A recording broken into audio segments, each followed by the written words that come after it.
Welcome back, everybody. We are going to do the third part, episode 3 of the If the War Came series.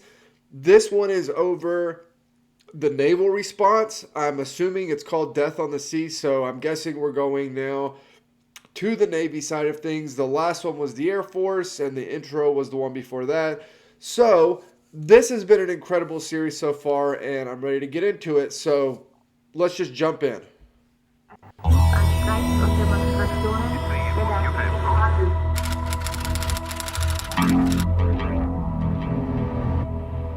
Det här är berättelsen om vad som verkligen hände under kalla kriget och hur nära det några gånger var oss. Unika vittnesmål från de som var med. Och vad hade egentligen hänt om kriget kom?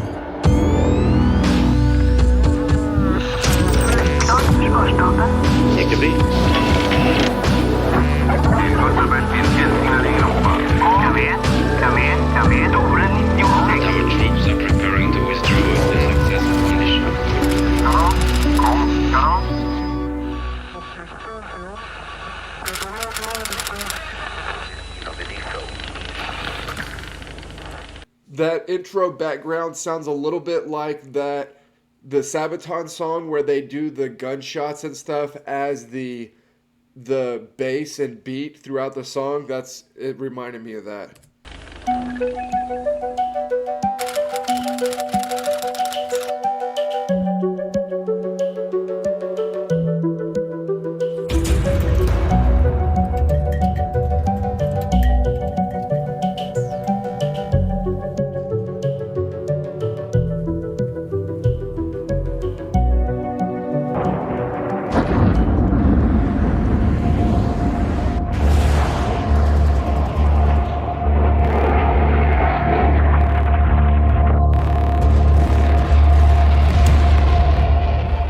Trots ett av världens starkaste flygvapen så gick det som man förutspått. Efter några dagar, knappt en vecka, så var det hela svenska flygvapnet utslaget. Och nu, i vår fiktiva historia, så fylls fartygen på andra sidan Östersjön med soldater, fordon och vapen. Och de är på väg hit för den stora invasionen. En invasion vi förberett oss på in i minsta detalj. I've talked about this a little bit in some of the comments. I know this whole thing is a fictitious account of what could have happened and what preparations were being made for and all that. I don't think the Soviet Union is dead set on invading Sweden, even if something popped off between NATO and the USSR or the Warsaw Pact. However, I do think Sweden does have strategic spots that the Soviets would like to take. One of the ones that, is kind of obvious that I threw out there in the comments was Gotland. They are going to want control of the Baltic, and NATO is more or less going to want Sweden to keep the Russians from getting out, keep the Warsaw Pact from getting out. And so there's a push and pull there that is going to put Sweden in kind of a tough spot. What I'm curious is, what does everybody else think as far as the realistic situations of, obviously Sweden wasn't going to launch some major offensive against the Soviet Union. That was not really in their military doctrine as far as it's been explained to me. However, what are some realistic situations that could have potentially happened, and what is the Soviet Union or the Warsaw Pact more broadly, what is their move if something pops off between NATO and the Warsaw Pact? What is Sweden's role in that, and kind of what are they forced to do, not do, all of that? I'm curious what everybody thinks there.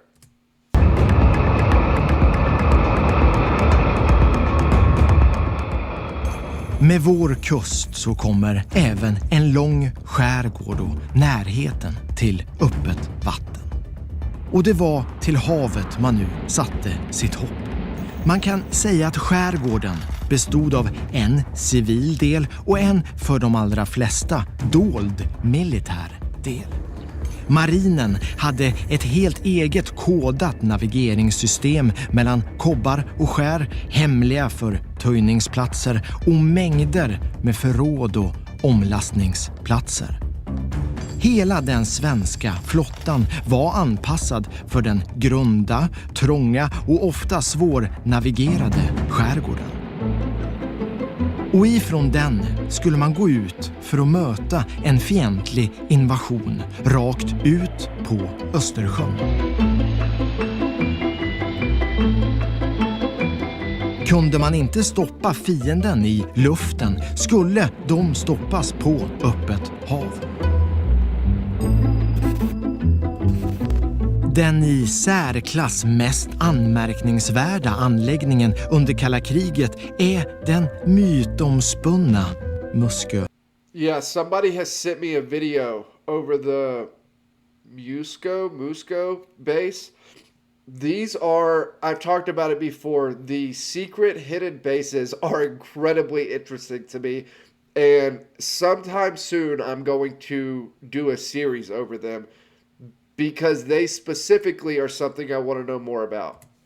Basen, flottans trygga hamn och skyddade plats i händelse av krig.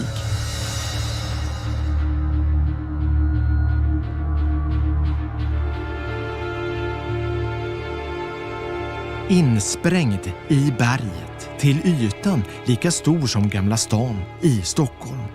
I basen skulle fartyg och personal servas i händelse av krig. The size of Stockholm? That seems rather large. I don't know, maybe am I over exaggerating the size of Stockholm? Because if not, then that seems like a massive base to build in the side of a mountain.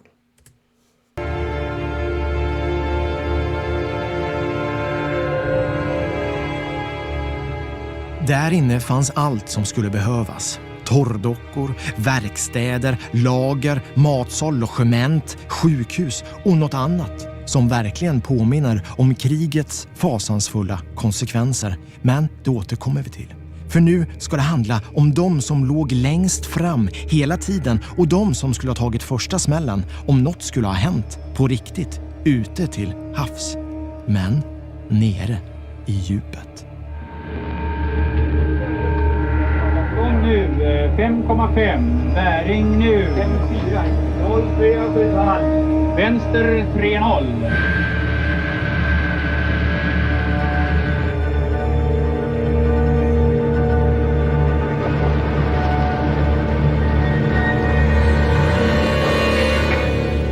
En ubåts huvudsakliga uppgift är ju att spana och speja. Men nu är närkontakt förestående. Och få vet egentligen hur det skulle gå till där under ytan om det värsta skulle inträffat. We saw this in World War II. The effectiveness of, honestly, we saw it in World War I also. The Germans in those conflicts don't have the naval power. They're trying to build it in World War I. That's, one of the things that's heightening tension in Europe. But they do not have the naval assets that they would need to take on the Royal Navy. They just don't have it. And so you have to find a way to fight back, to keep the Royal Navy from just being able to do anything it wants on the seas.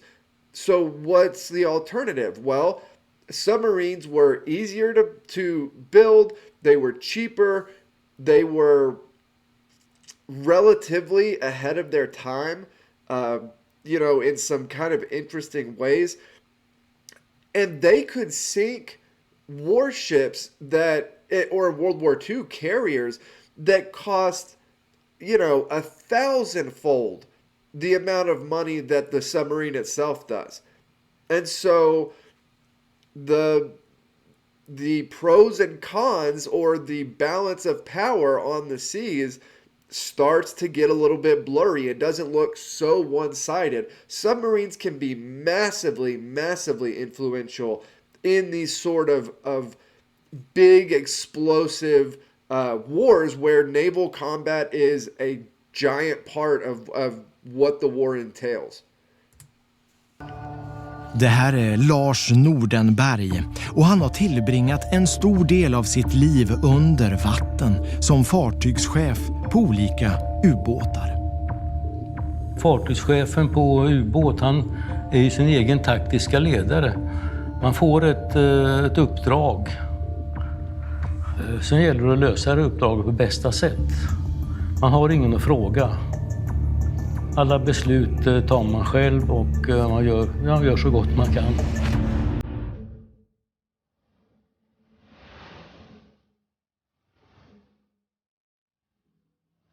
Om man jämför stridsflygplan med en ubåt så är det i princip samma saker de gör. De går ut och spanar. Flygplanet gör sin vända på 45 minuter. Den ska fotografera och rapportera sen vad den har sett.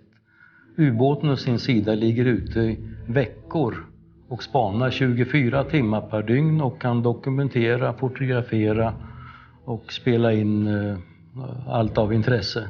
Dessutom alltid beredd till vapeninsats om det skulle behövas. Ja, just styrkan att uppträda dolt, ingen ska veta var ubåten finns någonstans. Det är det som är styrkan i ubåt. NS, dålig koll på navigeringen här nu.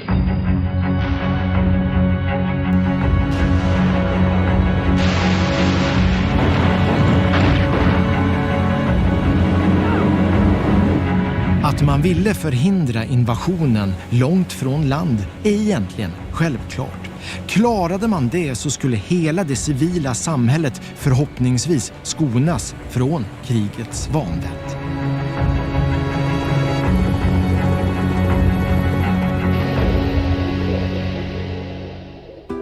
I ubåten, när den dödliga lasten med torpeder var avfyrad, skulle de återvända till någon av baserna, exempelvis Muskö. Där skulle de servas, laddas om och återhämta personalen för att sedan återvända ut i djupet till kriget igen. Jag kommer ihåg den stora Warszawapaktsövningen Zapad 81 där man hade då dragit igång i stort sett hela ryska försvarsmakten. Alla fartyg, flyg som fanns i Östersjöområdet.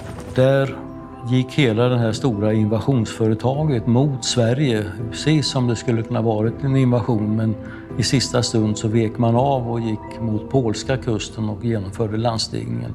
Och det var väl den största marina övningen som troligtvis har pågått i Östersjön någon gång. Då kändes det ju att så här närmare en invasion mot Sverige än så här kommer man inte. Hade det varit på riktigt då hade vi kunnat förvänta oss också att det hade funnits sabotageförband i Sverige som hade förstört kommunikationer, militära anläggningar som ligger oftast före då sånt här invasionsföretag.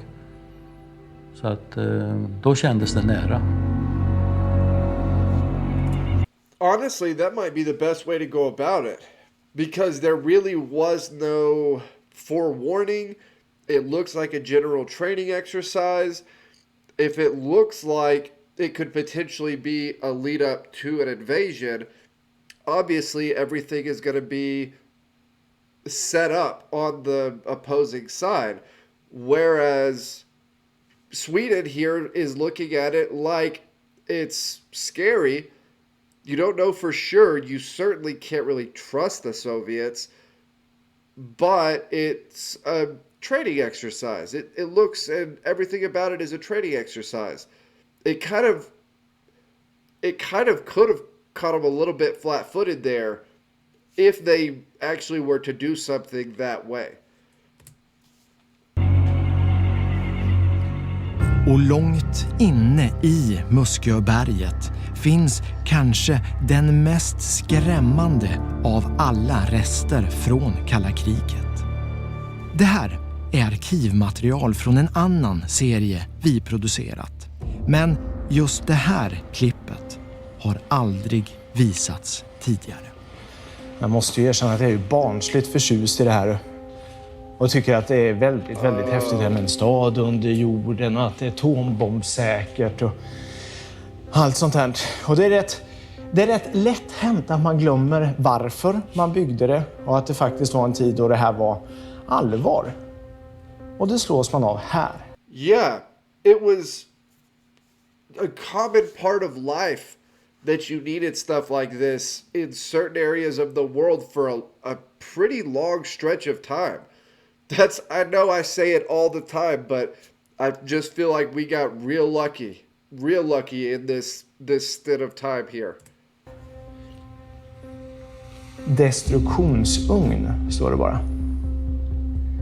Och den här ugnen var alltså Musköanläggningens krematorium. En krematorium, så här ska man bränna döda soldaters kroppar. Om de kom in med någon båt till exempel och var smittade med något nervgift eller några sådana saker som man inte ville ha in i anläggningen. Då var det meningen att man skulle bränna soldaterna här i.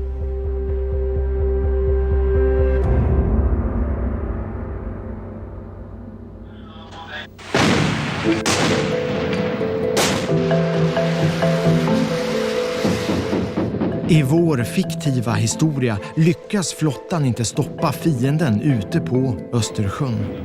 Från Warszawapaktens krigsfartyg kan man nu nästan ta på svenska kobbar. Which, by the way, I feel like that would be a huge con for the Soviets in this, fictitious invasion, and a huge pro on the side of the Swedes, all of the islands. I feel like if you are the home team here and your Navy can operate in and around kind of hiding in the islands, that would be hugely beneficial. Och skär.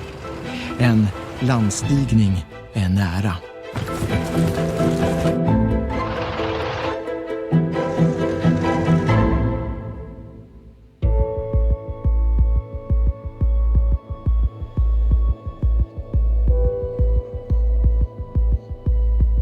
Precis som med flygvapnet så förutsåg man att marinen skulle lida stora förluster som både skulle vara omfattande och smärtsamma. Och lyckades man inte stoppa fienden till havs så var nästa krigsskådeplats skärgården, på stränderna och i hamnarna.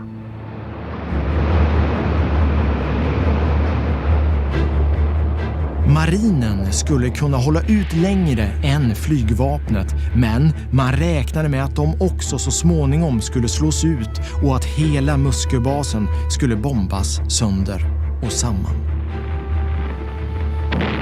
Nu när de tungt bestyckade fartygen och ubåtarna var förlorade ute till havs lurade dock nästa motstånd för en fiende inne bland öarna i skärgården.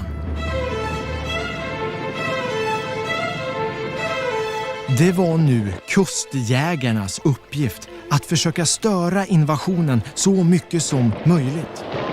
De var små grupper med specialutbildade soldater, tungt beväpnade med snabba, grunt gående båtar. Likt getingar skulle de sticka där det gjorde som mest ont, och det skulle väsentligt försvåra en fientlig inträngning mot fastlandet.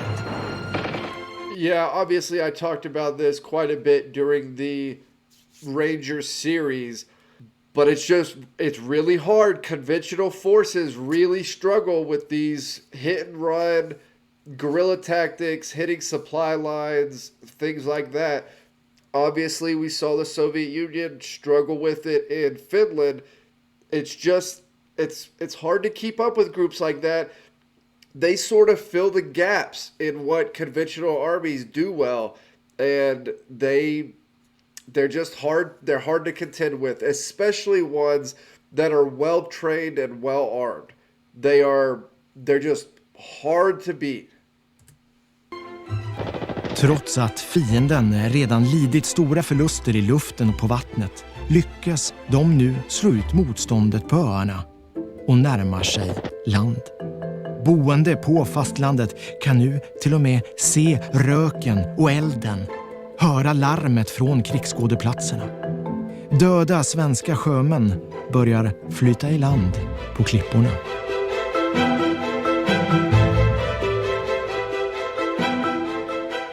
Invasionsförsvaret under kalla kriget var uppbyggt i någonting som man skulle kunna jämföra med ett motstånd i tröskeleffekt. Klarade man som fiende komma över en tröskel så väntade snart ett ännu svårare hinder att ta sig igenom. Yeah, it's almost like defense in depth, but instead of it being a battlefield strategy, it's a broader defense strategy or doctrine. It's kind of interesting to see that, because that's exactly what I was thinking. The Germans did this later on in World War I, where they would have super light resistance at the front line.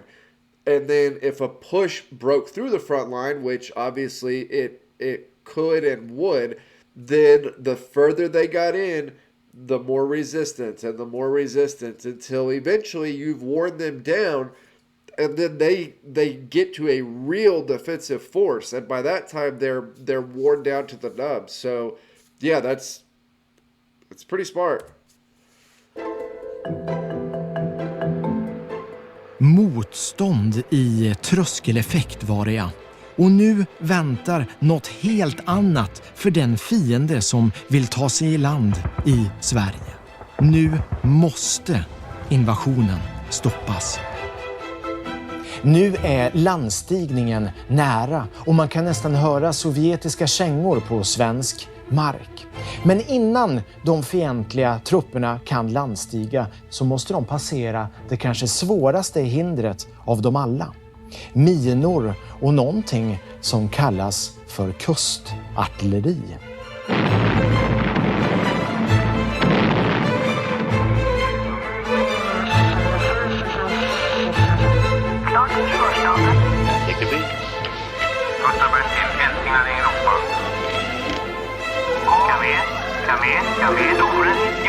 Troops are preparing to withdraw after a successful mission.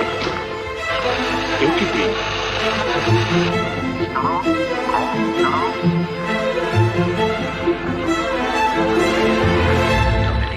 All right, that was another great episode. I think generally my opinion of how something like this would play out really hinges on what is the intended goal. So if the Soviets are going after Sweden in this time period, what do they want? What are they trying to accomplish? Because I tend to lean to the side of, I don't think an invasion is, I don't think it's a good idea. I think it's generally, it's hard to fight these types of wars, and the defense never ends. It's not something where you invade, the official defense breaks, and then that's it. It's defense, an underground pops up, and then you have groups that form that are armed, and they'll hit supply lines, or they'll hit, manufacturing or whatever. It just never stops in places, with these types of conflicts. So even if they could hit it, take it, wipe out the military, broadly, I still don't think you certainly are going to have a hard time pacifying the region. However, if the goal is to take an island, or even just to hit a city or something, I think the Soviets have a far better chance at this time of successfully doing one of those versus successfully invading and pacifying the country. That's just, kind of my thoughts on it. But anyway, as always, like, comment, subscribe, help me keep building the channel over here, and I will see you all next time.